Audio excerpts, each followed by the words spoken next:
Oi, oi, minha gente! Como prometido, vídeo falando um pouquinho sobre os jogos de quarta-feira. Obviamente, foco aqui na Internazionale, primeira, ia falar primeira esquadra, primeiro clube italiano classificado, e também do jogo do Napoli. Peço que você que está aqui agora, neste momento, curte o vídeo, não esquece, porque se você começar a assistir o vídeo e não curtir, vai esquecer, então curte nesse momento, deixa o seu comentário já sobre o que você achou das partidas dos italianos na quarta-feira e também se inscreve se você ainda não está inscrito no canal. Super me ajuda e não custa nada para vocês. Vamos lá, começando então falando dessa Internazionale, que, como eu falei, é o primeiro clube italiano já classificado para as oitavas de final da Liga dos Campeões com 2 rodadas de antecedência. Venceu o Salzburg fora de casa com um gol no segundo tempo de pênalti marcado pelo Lautaro Martinez. A Inter entrou em campo com muitas modificações. A gente já imaginava isso, né? O Inzaghi tem feito uma administração, um rodízio grande entre Liga dos Campeões e Campeonato Italiano. Existe uma preocupação muito grande com o Campeonato Italiano nessa temporada, já que na temporada passada a Inter não conseguiu garantir o título, nem na anterior, né? Porque a gente teve Inter, depois Milan, depois Napoli, pensando nos últimos anos de campeonato italiano. Então, tem sido um foco importante da Inter, tanto é que no jogo de estreia da Liga dos Campeões, a Inter foi com um time misto, empatou com a Real Sociedad, depois nos outros jogos aí sim, né? Segunda e terceira rodada foi com o time principal e agora na quarta rodada voltou a poupar 5 titulares. A escalação da Inter para o jogo contra o Salzburg foi o Sommer, que é titular. Na defesa, a 3, foi com o Bissek, que não é titular, o Acerbi e o Bastoni, aí sim os 2 titulares. Na linha de 5 no meio campo, o Darmian, que normalmente não é titular, o Fratesi, que normalmente não é titular, Çalhanoğlu, Mkhitaryan, aí sim os 2 são titulares, e Carlos Augusto, que também normalmente não é titular.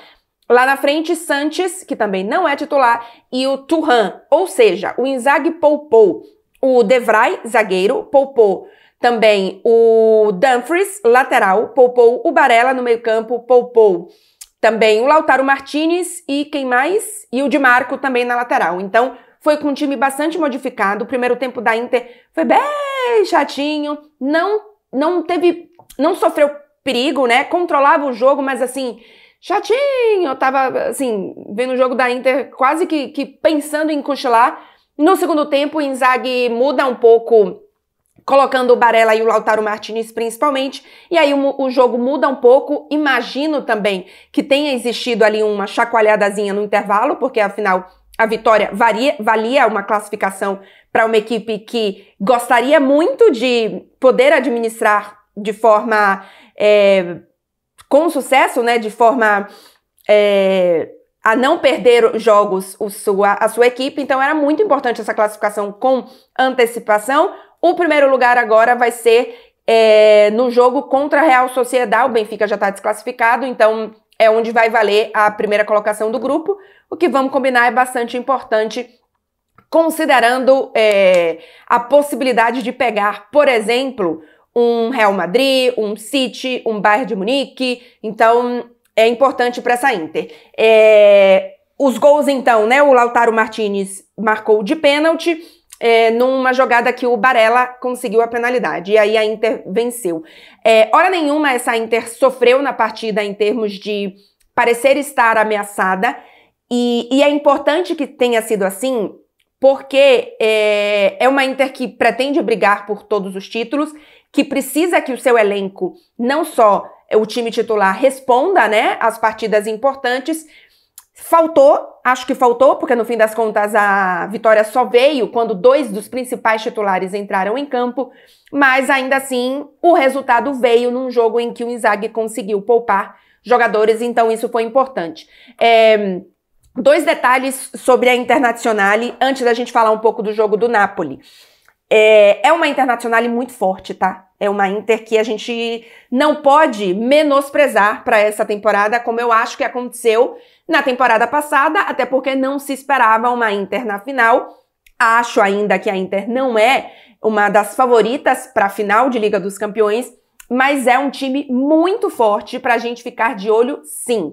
É uma Inter que, por exemplo, se a gente for comparar com os principais clubes italianos, e aí, com os principais clubes europeus nas principais ligas, o top 4 ali de praticamente todos os campeonatos, a Inter tem melhores números do que quase todos eles, tem a melhor defesa entre todos esses times. Então, por exemplo, a Inter tem nesse momento 12 vitórias na temporada, 2 empates, um empate contra o Bolonha, que é um time bem complicado de se jogar, inclusive, tem uma defesa que funciona coletivamente muito bem, e um empate para a Real Sociedad, que foi aquele na primeira rodada da Liga dos Campeões, que eu acho que a Real Sociedad mereceu vencer, mas era uma Inter, não era a Inter titular. Então, tem essa vírgula aí para ser dita. E tem uma derrota para o Sassuolo, que é um jogo atípico da Internazionale, não é a regra, né? Foi uma exceção, o que absolutamente é normal no futebol. Então, é uma Inter muito forte, é uma Inter que tem 32 gols marcados na temporada. Ela não tem um ataque tão forte como o Bayern de Munique, acho que tem mais de 15 gols acima do que a Inter, mas em termos de gols sofridos, ela é a melhor entre os principais clubes.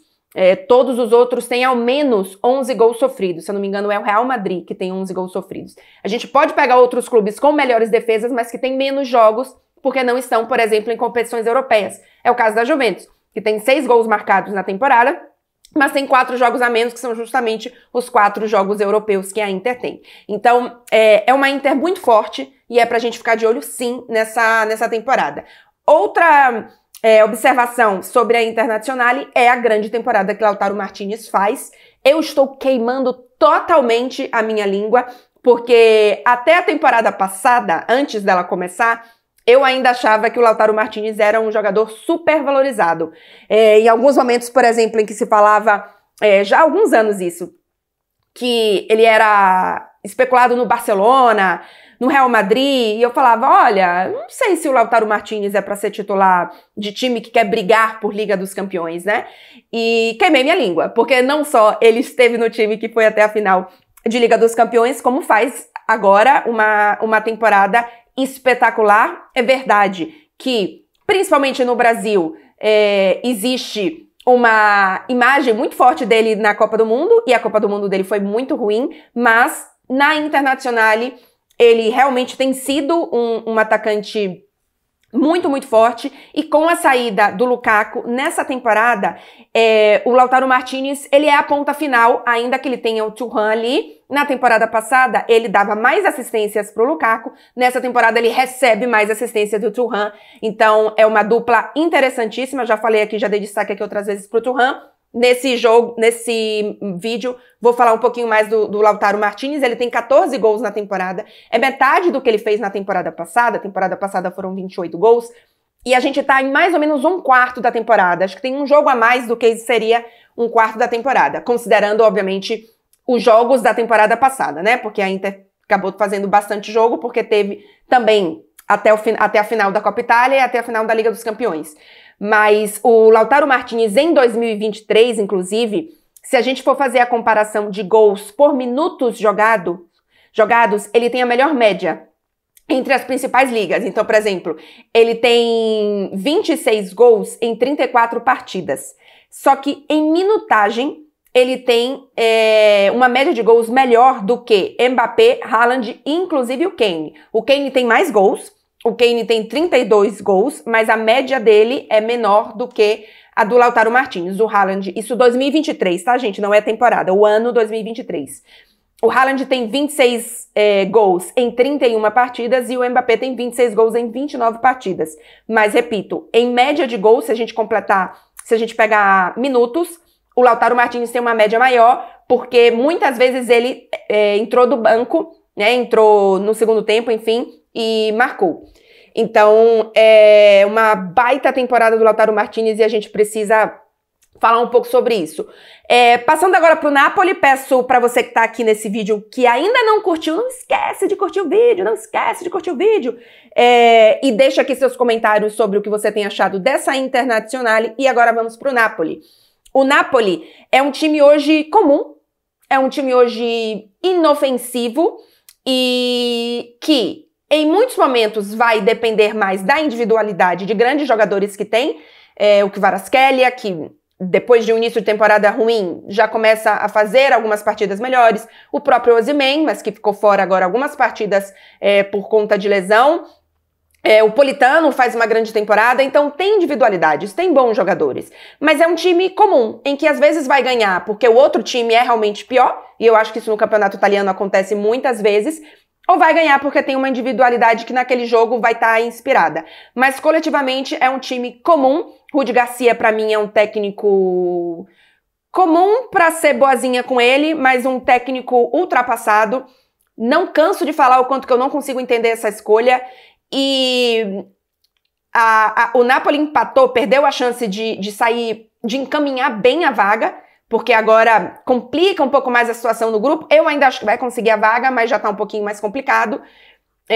Empatou pro Union Berlin, que acho que não fazia gol há mais de um mês, e foi o primeiro ponto do Union Berlin na Liga dos Campeões. Então, um Napoli que realmente é inofensivo. Cria muito menos, perde... obviamente, você cria menos, você tem chances perdidas, o que é normal, e não são chances criadas o suficiente para que o time marque. O ataque do time não é tão criativo, não é tão volumoso, então não tá funcionando.